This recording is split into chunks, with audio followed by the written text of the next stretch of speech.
As you can see from the big crowd of media and reporters over here, we have the latest Porsche 911 that's just been launched in Malaysia. Let's check it out.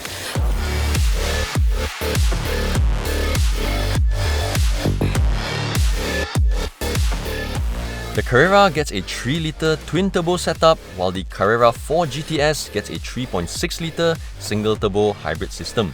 If you just want a 911, the base rear-wheel drive Carrera will do just fine with 397 horsepower and 450 Nm of torque.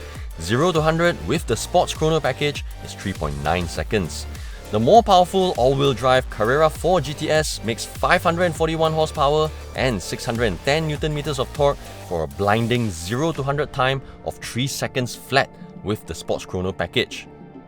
For the first time in a 911, the facelift 992 features a hybrid powertrain.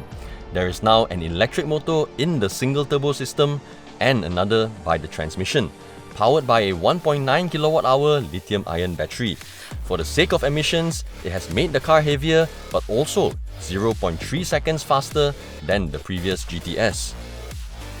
With the facelift, the headlamps now feature more projectors and strips instead of individual dots as daytime running lights. The front bumper on the standard Carrera comes with larger openings, while the GTS just looks like the overlapping scales on a fish. At the rear, the indicator lights extend further towards the center, drawing your attention to the exposed Porsche lettering.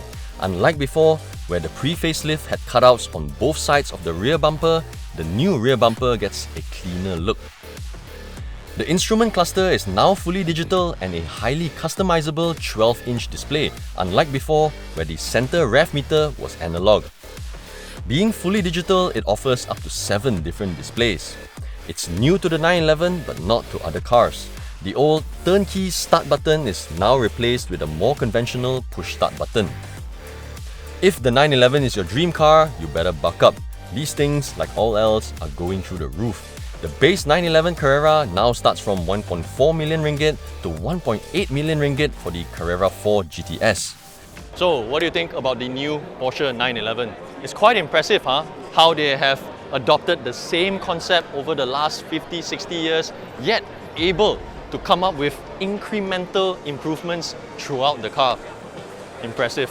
For more information on the latest Porsche 911 in Malaysia, log on to AutoBuzz.my.